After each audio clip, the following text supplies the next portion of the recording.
Welcome to the AZ Political Podcast. I'm Jim Sharpe. Our headline number one this week, Arizona's primary election sets the stage for what could be the most watched U.S. Senate race in the country. Former TV anchor Kari Lake handily won her Republican primary, earning the right to take on the left-leaning Ruben Gallego, the Democrat. Headline number two, the race to be Arizona's newest Republican member of Congress is essentially over after Abe Hamaday beat the 5 other candidates that were running in Congressional District 8's Republican primary.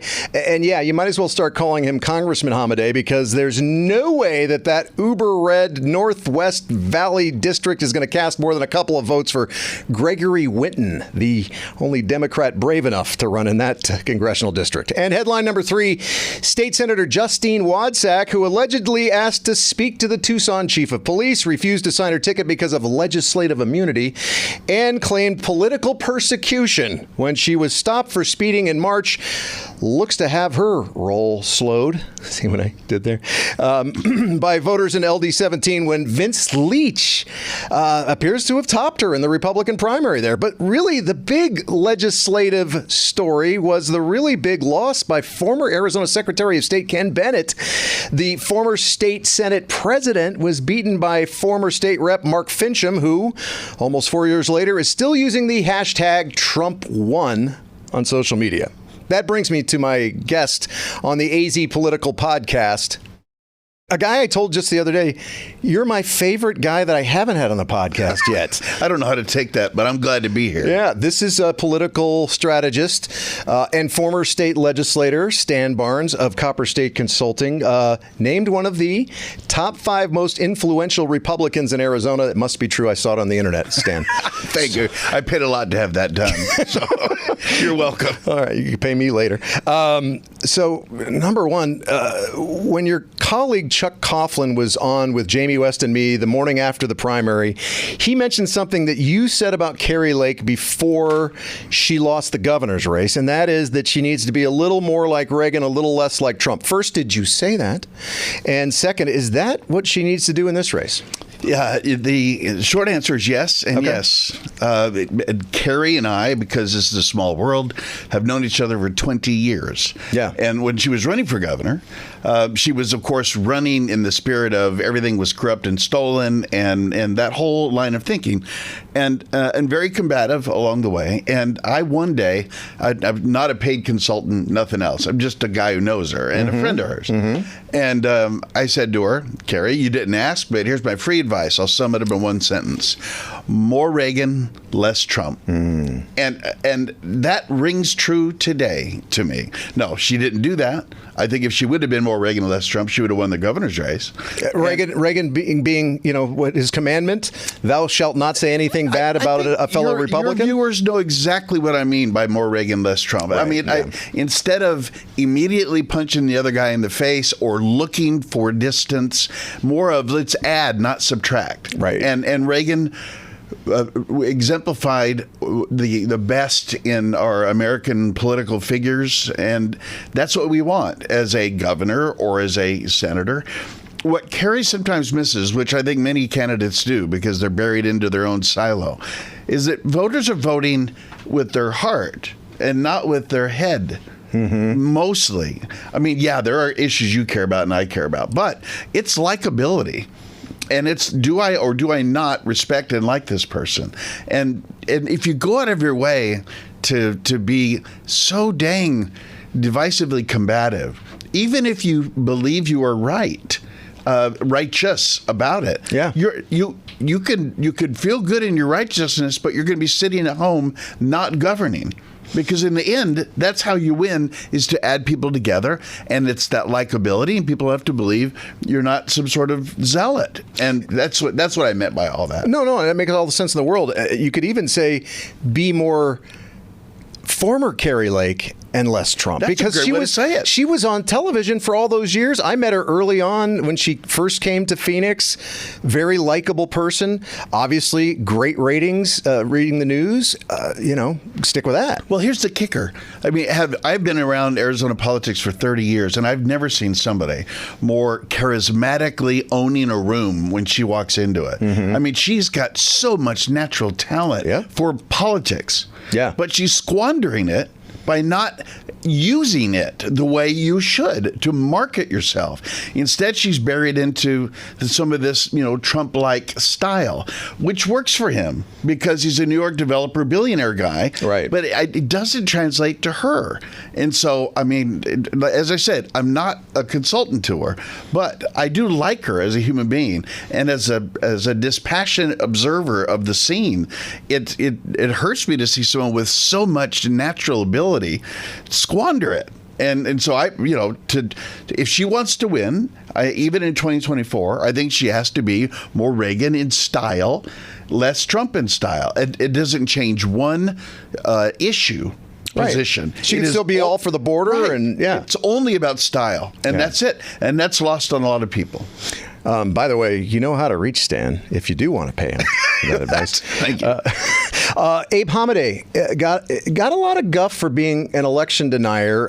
Fighting in court to overturn his loss in the 2022 Attorney General's race. But really, the reality is he lost by the slimmest of margins. So it's like that's one of those people you would imagine would try to see if there was any missed votes or anything like that. But even if he doesn't qualify as an election denier, he is going to be a solid Trump ally in Congress. Would you say more so even than Debbie Lesko?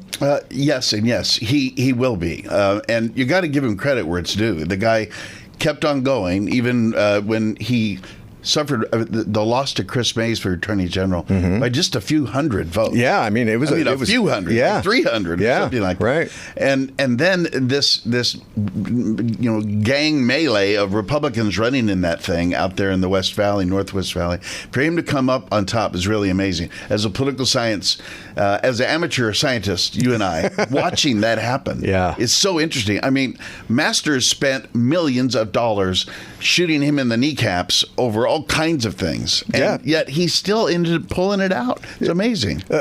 Showing Hamaday apparently at Mecca and all sorts of things. Yeah. Yes, and so there must be a connection with him and the voters in that district. There must be. Because Masters has equal name ID. He was the Senate Republican candidate 2 years ago and spent far more money. And then Ben Toma is one of the most decent human beings you ever met in politics, and in that same race, and a legislator from that same district, and he couldn't pull it off. So you got to give it the credit where it's due. And as you said in your workup, it's a very Republican district. I can't imagine he's not already measuring curtains in Washington, D.C. for his office. Do you think he'll live in his office like Paul Gosar? A lot of people do that. It's an embarrassment. They sleep on their couch, and they, shower and shave at the gym. But no, I don't know what he'll do. It takes money to live in D.C. and to live in Arizona. Yeah. And, they get paid a couple $100,000 a year, but that goes away pretty quickly when it comes to rent in two places. Yeah, well, especially rent in D.C. That ain't cheap at all. Right. For No, sure. he might sleep on his couch. I don't know. Yeah.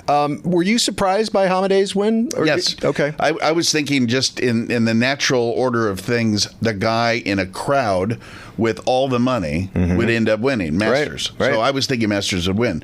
I was pulling personally for Ben Toma because I really like him as the Speaker of the House and as a person out there. But no, I was surprised by Hamaday, and I keep wanting to say Hamaday. I can't pronounce his name correctly, and I'm embarrassed by it. Hamaday is how you say it, and he seems like a decent person all the way around. Very skilled guy, very smart guy, and it's interesting to see someone just on their own organic entrepreneurship step into that role. I mean, no one gave him permission. He just got in and did it. Right. And now he's going to Congress. And so it's a very American thing. I'm proud of him. Yeah. Well, you always got to tip your hat to somebody who served, right? That too. Yeah. An Army veteran. Appreciate that always. Anything else in the congressional races that surprised you at all in the primary? Well, I mean, that the Democratic fist fight in Phoenix, in Ruben Gallego's empty seat, between Tehran and Ansari, that surprised me. By the way, he said empty seat, not empty suit. Yeah, thank you. No, that was a family fight in the Democratic sphere, and it was very close. In fact, even as we tape this, it's not settled yet. Not 100%. Yeah, it looks like it's going to be Yasmin Ansari. It looks like by 1,000 votes or something. Yeah, which is a pretty small percentage. But yeah, that kind of surprised me. Everybody else seemed to do as predicted in their primary. Well, then there's the Democratic primary where Amish Shah ended up coming out in the CD1 seat of that group to take on David Schweikert. And that was pretty impressive as well, because he was running against some people with real money and real name ID, serious candidates, and you got to give it to Representative Shaw. Dr. Shaw, he got in there and made it. So that's going to be a real general. That's going to be a real general election. You know, it's funny.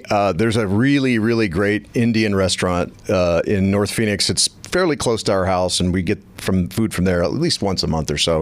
It's called City of Spice. There, I guess, gave him a plug. But I was in there, and just a couple days after Congressman Schweikert had been here, and when we were talking with Mike Broomhead, he said he'd mentioned that restaurant. And so when I was in there a couple days later, I'm like, by the way, Congressman Schweikert loves your food. Oh, you should definitely have him come in. And then I looked on the counter, and there was an Amish Shah business card for his campaign, and I'm like, yeah, maybe I won't tell Congressman Schweikert to go right there. Yeah, that's awesome. Were you surprised? Let's move on to the legislative stuff real quickly. Were you, being a former state legislator, you served in both chambers in the state legislature. Were you more surprised or sad to see Ken Bennett lose to Mark Finchem? Well, you know, if you're in Yavapai County, which is where that district is centered, I don't know if you're surprised or not. Those of us from the Phoenix point of view looking north were surprised because Ken Bennett has a deep taproot in that county. Yeah. Been there for a couple of family generations, family business, represented the area more than once in the legislature, served as Secretary of State. I mean, a real high. He was the nominee for governor. Yes, he was. The Republican Party. No, he was a high-profile guy. And he gets beat by Mark Finchem, who just moved there from Tucson. Yeah. And as you said, owns the space to the right of Ken Bennett on the political spectrum, at least in style, if not in substance. And so, yeah, I was surprised. On top of that, there was another player in that race, too. And so you thought Ken Bennett, the anti-Bennett vote, might get divided among a couple people, and Bennett might eke it out. But it didn't happen that way. Yeah. It tells us something about Yavapai County and Republicans in that county. I digress for 1 second, but when Symington was governor and I was in the Senate, he was up for re-election, and I went and spoke up there to a Republican Yavapai County gathering, the party gathering. You talking about Ken Bennett? No, I'm talking about myself. Symington. I was up talking on behalf of Ken Bennett. Okay, gotcha. Now you got me confused. On behalf of Five Symington, I was speaking on behalf of Five Symington. Gotcha. I was a guest up there. Okay, gotcha. I was a surrogate speaker. Gotcha. And so I did my thing. It was all very normal. Everybody did this. And then the guy after me said, thanks to Stan Barnes for doing that now. And he proceeded to talk about all the guns he had buried in the desert east of Prescott. And he advised others to do the same. Wow. And I was like, you know, rural Arizona is a different place. It totally is. And it proved it once again that the voters in that district, they wanted to make a statement. I mean, for good or for bad, for ill or for good. They said, we don't want a guy like Ken Bennett, who's a thoughtful, center-right, more traditional conservative person. They wanted someone to carry the MAGA flag and to plant that flag. And Mark Finchem ran on that platform and won it. When you say rural Arizona, by the way, Yavapai County, compared to the part of Arizona I grew up in, Yavapai County's like, that's a big city and stuff, you know? I know. You guys from Page, that's a whole different... So is that even in Arizona, Page? I guess it is. Yeah. No, and I was telling somebody the other day, you know, we defend the border against Utah. Yeah, right, exactly. Right, you know, that's what we do. You're doing a good job, too. Actually, you know, the last congressional campaign I worked on was running from that area. So we were driving around northern Arizona all over the place, including the Navajo Nation. So it is spread out there. All right, real quickly, how about WADSAC? Will politicians ever learn, Stan Barnes, that telling a police officer, don't you know who I am, never ends well in the moment or in the long term. It doesn't end well for anybody. No, it never has. And it probably ended her political career. She was already in a tight race. It was a rematch with former Senator Vince Leach in that district, which is southern Pinal County and northern Pima County. And so it was already close. And when she did that, and that blew up in the front pages in that locale, it just sunk her. And she lost, and it's really not that far. It's like 1,000 vote spread or something. Yeah. Enough. Yeah. But nonetheless, she probably could have pulled it out because, go back to the Fincham-Bennett thing, she's in the more Trump wing of the Republican Party. Yep. And Vince Leach is more in the Bennett wing of the Republican Party, whatever that is. But Vince somehow managed to come back, and in part because that level of arrogance by politicians is never rewarded by people watching. And I think she was punished for it and probably deserved it. I mean, you just can't do that. Political persecution for getting a speeding ticket? Try that with Frank, the deputy from Pinal County, Fridays with Frank. That guy, try that with him. Well, and that's she wasn't just, 11 over. She was double the speed limit. Right. And so she was in not only criminal speed, but should have gone to jail speed. And, oh, well. It's played out the way it should. Here's the cascade effect. There was a lot of belief by Democrats in that area that if Wodsack was the nominee, that they could get that Senate seat because of the dynamics of the new politics. Vince Leach is going to be almost impossible to beat in the general election. So Leach beating Wodsack in that primary may preserve the state Senate as a Republican majority spot instead of the other way around. It's that kind of domino. Democrats watching Wodsack lose were sad. Yeah. And that's politics. Yeah, right no, there. I totally see it. I know you got to go because you are one of the top 5 most influential Republicans in Arizona. But just really quickly, 60-second answer. Would you tell Mark Lamb, even though he lost in the primary to Kerry Lake, would you tell him you have a political future, stay at it? Absolutely. I mean, the guy he's a great human being, and he's done a great job in Pinal County. And as sheriff, thank you. And he won Pinal County, by the way, in terms of his U.S. Senate primary. But he's got a bright future, and there's a number of people in Arizona politics that ran and lost and then came back and did big things. Juan Ciscomani, the congressman in southern Arizona, is one of those people. Right. He ran for the legislature a couple times and lost. Yep. And then he runs for Congress, and now that guy is a real comer in future Arizona politics. It happens all the time. So, yeah, I think Lamb needs to figure out what his next move is politically. Stan, you're definitely one of my top 5. Well, thank you. I appreciate that, Republicans. Stan Barnes of Copper State Consulting. Thanks for watching the AZ Political Podcast, and we will see you next week. Thanks for watching the AZ Political Podcast with Jim Sharpe.